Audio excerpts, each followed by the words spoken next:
يا أيها الذين آمنوا إذا نودي للصلاة من يوم الجمعة فاسعوا إلى ذكر الله وذروا البيع ذلكم خير لكم إن كنتم تعلمون. الحمد لله على نعمائه والشكر له على توفيقه وامتنانه، والصلاة والسلام على النبي المبعوث رحمة للعالمين وعلى آله وأصحابه وأزواجه الطاهرات أمهات المؤمنين وعلى التابعين لهم بإحسان إلى يوم الدين. أما بعد، أوصيكم ونفسي بتقوى الله تعالى. walaalayaal waxaynu ku dhex jirnaa bishii qiimaha badnayd ee fursadda ilaahay uu nasiye ahayd, fadligeeda iyo wixii dheeraad ay leedahay bishaasi dhowr iyo 10 arrimood oo islaamku uu ku qiimeeyay baynu soo aragnay.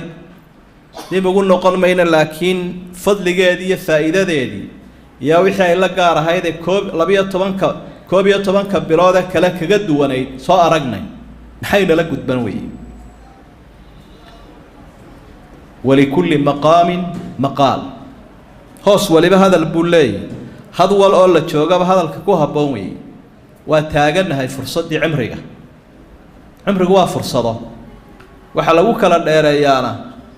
dadka cimrigoodu ku kala bataana waa sida dadku cimriga ay uga faa'iideystaan iyo ayaamaha soo mara. qof cimrigiisu yar yahayna oo muddo yar adduunka joogayna acmaal badan buu dhigaa oo akoonka ilaahay wax badan buu ku shubaa, akoonka aakhiro uu dhiganayo. qof wax badan jirayna waa ka maraya, waa ka casiya. marka akoonkeedna khayr kale intee oo dhinac baynu wax kaga soo shubaynaa. midda u horeysaa waxa weeye as-siyaamu fi hada ash-shahr. cibaadada aynu u taagannahay bishan kow waxa ka ahoo faral ah soomka. haddaad odhan lahayd oo waabaynu soomanahay, dee dadku mii wada sooman yahay. dad aan waaga soomkuba u baryin baaba jiraba. waa kuwa qaadka isku yaryan eed arkaysa meelaha dad xabaddu ka dhacaysa, marqaan baa la il daran yahay oo dadkii habeen iyo maalinba waa la qamxayaa, waa la qaylayaa. dad muruq iyo kuusan oo rag iyo dumarba loo xooga ayaan uba jeedinba bisha ramadaan aanay u bilaninba. waana ubadkeennii, asxaabteennii, ehelkeennii. idan markaa cidda baraarujin lahayd ee wuxuu sheegi lahayd inaysa soo barbar taagaan u diyaargaroobi lahayd waa innaga. ka waa inaad ciddaad kelmad ku leedahay ama aad ka mas-uul tahay markaa aan cudurdaar lahayn, waa inaad kula xisaabtantaa soomka oo aad baraarujisa oo aad ku dabagashaa. xil baa kaa saaran. nabiyullaahi moxamed sala allahu calayhi wasalam qiimaha cibaadadani ay leedahay ayuu aada inoogu baraarujiya. wuxuu uhi kullu camali bni aadama lahu alxasanatu bicashri amhaaliha ilaa 700 dicf. qofku camalka uu sameeyo dhan isagaa leh, 10 jeer baana ilaahay u laablaabaa. laakiin ilaahay xadiid alqudsi waxa uu nabiga ugu sheegay calayhi salaatu wasalaam soomku inuu gaar yahay. soomku waa gooni, ila siyaam fa innahu lii wa ana ajzii bihi baa ilaahay u leeyahay. soomka anaa leh, anaana ka abaalmarinaya qof. anaa leh cibaadadoo dhan ilaahay isagaa leh, oo isagaa ina leh iyo waxaynu sheeganaba. si gaarahoo loo calaamadiyey waxay sheegaysaa cibaadadani inay wax gaara leedahay. waxa uu ku sii sababeeyey markaa xadiidku yatruku shahwatahu wa طacaamahu wa sharaabahu min ajli. qofku wuxuu iska daynayaa shahwadiisi iyo cunadiisi iyo cabiddiisi. ma hiya shahwa? shahwadu waa maxay? waa rabitaanka qofka. rabitaanada xaaraanta ah way kala duduwayn. waa rabitaanka hamadda ee xaaskii uu iska daayay, rabitaanka aragga wixii xumaaya uu daawan lahaa buu iska daayay, rabitaanka dhagaha wixii xumaaya uu dhagaysan lahaa buu iska daayay, iyo rabitaanka hadalka wixii xumaaya carabkiisa iyo afkiisuu doonayay. kullu haadihi min ashahawaat. shahawaadkay ka mid tahay iyo rabitaanada. aniga daraadday buu daayay baa ilaahay u leeyahy subxaana wa tacaala. wuxuu markaa ilaahay ku abaalmariyey inuu qofkaasi udgoonaado oo uu macaanaado. macaanku waxa sheegaya sacaadada. waa labadaa farxadood uu sheegayo nebigu calayhi salaatu wasalaam markuu afurayo, markuu ilaahay la kulmo. mar haddaad qof saciida taho sacaado la waad macaanta. udgoonkana waa kaa nabigu sheegay wala khaluufu fami saa'imi adyabu cinda allahi min riixi lmisk idan cibaadada iyada waxa u horeeya inuu taagannahay waxa weeye inaynu soomkaa akownka khayrka leh faralkaa kusoo shubno waxaa kaloo aynu ka helaynaa wax alla wixii aynu la rooraynay inuu ilaahay bishan inaga reebo ee dembihaa man saama ramadaana iimaana waxtisaaban qufira lahu maa taqadama min dembi qofka bishan ramadaan sooma isagoo rumaysan wuxuu ilaahay u ballan qaaday ilaahayna abaal kaga doonaya dembiga horaa laga dhaafaa dembiga horena waa wixii 11 bilood aynu soo booshaaqaynay aynu soo samaynaynay ilaahay baa inaga dhaafaya noocyadii kala duwanaa u lahaa idan waxa halkaa aynu ka arkayna maalinka aynu soomanahay yuu la mid noqonin maalmaheenii kale la xajaclo gaar ah inaga hayso waxaynu akoonka khayr kale dhinac kale kaga soo shubaynaa tawaabkii aynu ilaahay ku weydiisanaynay sara joogeen habeenkii alqiyaam man qaama ramadaana iimaana waxtisaaban qufira lahu maa taqadama min dembi dembi dhaaf baa dhinacaana ka soo arooro ka yimi markaad habeenkii isu taagto cibaado taraawiixdii witrigii salaatuleylkii cibaadada aynu isu taagaynaynu wakhtiga habeenkii ku camiraynana iyadana dhinacaasaynu kaga soo shubaynaa waa arrinta labaad weeye ilaahayna awliyadiisa saasuu ku ammaanay awliyadii jannada galay ayuu ka warbixiyey waxay jannada ku heleen wacibaadu araxmaani aladiina yamshuuna cala alardi hawna وإذا خاطبهم الجاهلون قالوا سلاما والذين يبيتون لربهم سجدا وقياما وفرسو عالم كاسيكو عسومين دنبو عباد الرحمن محايكو هلان جنداس ما يهين دد كبراء ما يهين دد بلا معنى كنول ما يهين دد اسكا عياري وهبين كيبا إلهي عبادة يسنجرين هبين كي واقو وحو بريجر إياقو عبادة وتاقب بولاي waxaasay soo sahay qaateenay halkan ku heleen asxaabiga la yidhaa saa'ib ibnu yaziid radia allahu canhu waxa uu leeyahay kaana alqaari'u yaqra'u bilmi'iin yani almi'aat min alaayaat wakunaa nactamidu cala alcushiyi min tuuli alqiyaam wamaa kaanuu yansarifuuna ilaa cinda alfajr saxaabadii iyo salafkii iyo saalixiintii markuu warramaya waxa uu leeyahay waxa lagu cibaadeysan jiray boqolaal aayadood aayadaha la akhri jiray waxa ahaan boqolaal marka la daalana usha la cuskan jiray kolku qofku daalo waagu markuu soo dhawaado suxuurta la gaadhana waa laga bixi jiray salaada ciyaar ma ahayn wax la daawanaya ma ahayn soo jeed ma ahayn qaylaad ma ahayn laakiin ilaahay baa la hortaagan yahay subxaanahu wa tacaala aayadihiisana waa la akhriyaya anteenada addoomuhuna isagay ku xidhan tahay oo si toosa ula faqayaan marka arrintaasina aad iyo aad bay muhiim u tahay taraawiixda qofkii haleela masjidku ku tukanaya salaatuleylkii iyo cibaadadii habeenkiina qofku caa'iladiisa iyo qoyskiisa intuu kiciyo ayaa ay ku tukan doonaan qur-aanka kariimka ah wixii ay ka yaqaanaan iyo salaada intay karaan iyadoo midhkii witriga loo dambaysiinayo qofkii xataa aan dusha ka hayn kitaabka uu ka akhri karaa dhinac kale waxaynu akoonka kaga soo shubaynaa sadaqada iyo gacan furnaanta inagoo kaga dayanayna qaa'idkeennii weynaa nabiga calayhi salaatu wassalaam kaana rasuulu llaahi ajwada annaasi bilkhayr wa kaana ajwada maa yakuunu fii ramadaana xiina yalqaahu jibriil dadka wuu ugu deeq badnaa bay leeyihin asxaab rasuulku ugu deeq badnaa weliba marka malaga caalamka kore ka yimi uu nabiga la kulmayana gacantiisu way sii furnaan jirtay deeqduna way sii kala daran tahay waxaa kow ka idcaamu dacaam inaan laynagu dhex gaajoonin oo dhaqasha horta ha joogtee dhuuniga waa inaan la waayin oo dadkii soomanaa iyo dadka fuqarada ah waa inay cunadu noqotaa mid iska badan oo meel walba laga heli karo ilaahay baa sidaa ku ammaanay awliyadii jannada gala waxa uu wayudcimuuna dacaama calaa xubbihi miskiinan wa yatiiman wa asiira markay ifkii joogeen waxa la cunaabay bixin jireen iyo quudka iyagoo weliba jecel miskiin bay siinayaanoo agoon bay siinayaanoo qofkii maxbuuska ahaa ee gaalada laga soo qabtay gaajo kumay dili jirin isagana dhuunigay siin jireen innamaa nudcimukum liwajhi illaahi laa nuriidu minkum jazaan walaa shukuura waxay odhan jireen waxaanu idin siinayno waxba idinkagama doonayno ilaahay wejigiisa iyo daraaddii baanu ula jeednaa macnaa deeqda waxa uu wehelinaysay daacadnimo dad daacada bay ahaayeen innaa nakhaafu min rabbinaa yowman cabuusan qamtariira aakhirana waa ka cabsanaynaa maalinkaa qiyaamahoo la sheegay inuu adag yahay kaana inaanu ka nabadgalno kulaylkiisa iyo dhibkiisaanu doonaynaa ilaahayna markaa waxay ka baqayeenna wuu ka badbaadiyey waxay ku yidi diilanayeenna wuu siiyey fawaqaahum allahu shara dalika alyowmi walaqaahum nadratan wa suruura farxad iyo iftiin baa ilaahay uu ku abaalmariyey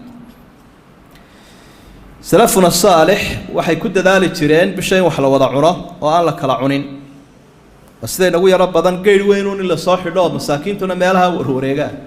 bannaankaa cunada loo soo wada saari jirayoo afka afurkaa la wada saari jiray nabiga calayhi salaatu wasalaam waxaa la weydiiyey ayu lislaami khayr camalada islaamka ee noo yaaleenu qabanayna maxaa u wanaagsan maxaa u khayr badan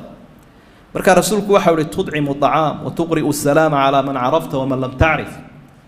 dadkood dacaamka siiso dhuuniga iyo wixii la cunayay iyo wixii la cabayay cunadii oo dadka siiso iyo adigoo aan u kala axanin dadka qofkaad garanaysa iyo ka kaleba ciddii meel kaaga soo baxda salaama imaamu shaafici wuxuu leeyahy raximahu llah uxibu lirajuli ziyaadata biljuudi fi shahri ramadaana ibtidaan birasuuli illaahi sala allahu calayhi wasalam walixaajati annaasi fiihi ilaa masaalixihim walitashaaquli kaiiri minhum fiihi bilcibaadati can makaasibih saddex arrimood daraaddood in deeqda la bixiyo bisha ramadaan baan dadka aada ula danaynayaan u dardaarmayaa buu leeyahy imaamkaa weyne saaxibulmadhab maxamed ibnu idriis shaafici in deeqda la badayo inagoo kaga dayanayna horta rasuulka baahiduna way iska badan tahayoo maalmaha dadka baahidu way ku badantay qaarkoodna shaqooyinkiibaa ka xidhmay walaa siyamaa fi hadihi alayaam ayaamahana waynu arkaynaa busaaradiiba badatay markii baqihii cudurkaasi yimi markaa idcaamu dacaam arrintaasi aad bay muhiim u tahay dadka ilaahay wax siiya waxaya raashinka qaydhin inay qaybiyaan ku qoyanna qaybiyaan weliba hilibka inaa u fiirsateen mooyaane fuqarada qayb baan hilibba helin baryaha wasladii halkay maraysa inta sacuudiya arabiya ay ka maraysaabay halkeennana ka maraysa xoolii waynu haysanaa laakiin waa qaali dad badan baa markaa fuqaradii hilibkiiba goyn laha maxay ku yeelaysaa inaad awr $400 soo iibiso ood 100 wasladood ka dhigto ood 100 qoysiiso waxaad kari karaysa wey ama laba qof ay isku kaashataan dabeetana dadka fuqarada iyo jaarka ah marka wiig la joogo bishii 2 jeer xoolo loo qalo hilib la siiyo arrinta aad baynu adkaynaynaa dadka maadadii borotiinka qaar baan hayninba nafaqa darro dhimanaya waxa iyaduna aad u sii muhiima taftiiru saa'imiin dadka sooman in la afuriyo dadka sooman in la afuriyo qodobkii saddexaad ee akoonka khayrka lagu soo shubayay ee lagu biirinaya lagu badinayay baynu wadnaa fuqaradii waxbaa la siinayaa dadkii baahnaa saaynu horeba usoo xusnay masaakiintii agoomihii waxaa si gaara iyagana loo sii eeganayaa qofka sooman qofkii soomanaa isaga siyaado dheeraa wax dheeraadaa laga helayaa nabigu calayhi salaatu wasalaam xadiid saxiixa waxa uu ku yihi man fadara saa'iman kaana lahu midlu ajri غayra annahu laa yunqasu min ajri الsaa'imi shay qofka qof sooman afuriya qof sooman ayuu la raadsado afuriyey maaha isagun inuu raadsanayo wax afuriya dadka qaarkood oo inaga laga yaabo inay haystaan baa waxay raadsanayaan cid afurisa adigu ku dadaal inaad koob sharaaba 2 xabo oo timira saambuusiya wixii lagu afuri jiray dadku caado u lahaayeen dadku waxay jecel yihiin inaad kaga qayb qaadato ka gaarsiisay inaad afuriso taa ku dadaal mar haddii adigiiba helaysa inaad cid wax siiso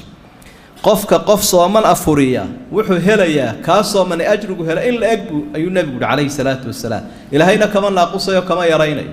ilaahay deeqdiisu way ballaarantao waa kariim kan sooman intuu siiyo in la eg buu adigana ku siinaya marka maalin walba waxaad ku xisaabtantaa intee qof baa kuu soomay macnaha soomkoodii in la eg adiguna aada helaysa oo aada furisaa arrintaasina aad bay muhiim u tahay waa idcaamu dacaamkii qayb ka mid ah dadka wax la siinayo ma aha inay yihiin fuqaro oo qura ma aha inay yihiin dad sooman oo qura dadka asxaabta iyo ehelka iyagana la casuumi karaa oo karamka iyo deeqdu waxay ka mid tahay in hadiyadaha la isa siiyo la iscasuumo iyaduna fadli bay sii leedahay bishan ilaan maxabad iyo jacaylkaa sii kordhaya waxa afraado iyaduna aynu akoonka dhinaca khayrka ka soo shubayna alijtihaadu fi qiraa'ati alqur'aani alkariim ilaahay kalaamkiisa inaynu ku noolaano aynu la noolaano oo aynu ilaahay la faqno aynu dhegaysano subxaana wa tacaala marka bishan aad bay ayuu nebigu u akhri jiray qur'aanka waliba malakul jibriil baa u iman jiray oo malagii mucallimka waha ilaahay ugu soo dhiibay baa la akhri jiray yudaaris macahu oo uu la subcinayaa asxaabtuna ridwaanullaahi calayhim qur-aan akhriskood wuu ka sii badnaa intii hore oo waxa ay tilmaamaan dadkii la saaxiib ahaa cuhmaan ibnu cafaan inuu hal mar dhammayn jiray qur-aanka kariimka ah maalin walba haddii adiga kugu adagtay bisha inaad mar dhammayso adigoo qur-aankii akhriyi karoo yaqaana maalin walba hal mar buu dhammayn jiray ha qariibsaninoo ha odhanin siday u suuroobaysa qaarkood kaana bacdu salafi yakhtimu fii qiyaami ramadaana fii kulli maratin qaarna habeenkiiba waxay dhammayn jireen ramadaantiiba mar dhammayn jireen qayb kale usbuuci qayb kale 10kii cisho marka haddii aad tidhaahdo sawkii nebigu uhi calayhi salaatu wasalaam qur-aanka muu fahmin 3 cisho ka yar qofka akhriyaa sidee bay noqonaysaa culimadu waxay kaga jawaabeen sida uu leeyahay caalimka ibnu rajab alxambali waa markuu qofku joogto ka dhigayo laakiin markuu joogo waqti fadli badan sida ramadaan oo kale ama baytullahi alxaraamka oo kale wuu kordhinayaa taasina way ka sugantay saxaabada wax la yaab lana maaha qofku markuu maahir ku yahay qur-aanka ee qur-aanku sida faatixada adiga uu kugu degan yahay isaga ugu dego wuxuu kari karaa 15 daqiiqo ama 20 daqiiqo inuu ku akhriyo juska adigu aad saacad la rafanayso marka 30kii jus ku dhufato 20 daqiiqo 9 saacadood iyo xoogaa weey dee qofku 24 saacadood buu haysta hadduu 9 qur-aankii akhriyay 3 jeer oo min 3 saacadooda 30kii uu dhameeyay ka dhiganta qofkii ilaahay u sakhiray subxaanahu wa tacaala mutamakinka ah ee qur-aanka si adag u hayay taasina wuxuuna sheegaysaa inay dee shaqooyinkii soo yaraynayeenoo inay khayrkan ka fara qabsadaan ayaamahan qaaliga ah bay isku dayi jireen salafuna saalix waxaa see lagu xisaabtamayaa cibaadadani mar hadday sunno tahay qofba waa intuu kari karo cibaadooyinka dhinaca kale aynu kaga soo shubayna waxaa ka mid ah aljuluusu fi lmasjidi xataa tadluca ashams inuu qofku masjidka iska fadhiyo ilaa intay qoraxdu soo baxayso qiimo weyn bay leedahay waa ramadaan iyo kayrkiiba nebigu calayhi salaatu wasalaam halka uu ku tukado salaada subax buu fadhiyay ilaa qoraxdu soo baxdo sidaasaanu dadka faray waxaanu tilmaamay inay u dhiganto xaj iyo cumro dhammaystiran salaadii subax waa tukatay wardigii baad akhriday qur-aankii baad akhriday wax badanimo uma dhexeeyaba saacad iyo rubuc baa u dhexeeya adaanka subaxa iyo qoraxdu intay soo baxayso dee marka laga jaro intii subaxa la sugay ee laga jaro intii salaada subax la tukanayay wax yar baaba soo hadhayaba 30 daqiiqe soo hadhay buu qofku jiskii akhriyaya wardigiina uu akhriyaya qoraxdiiba waxay gaadhayba halkii uu tukan lahaa qofku udxiyada waqtigood udxiyada uu tukan lahaa buu gaadhay udxiyadii buu markaa tukaday halkaas uu ku xajay oo uu ku cumraystay isagoo isla meeshiisii fadhiya haddaad heli karaysa markaa masjidaan iska cidlo ah oo aad ku khalaawayso waad samayn kartaa cibaadada waqtigan la yidhi ururkaa yar dhib badanaya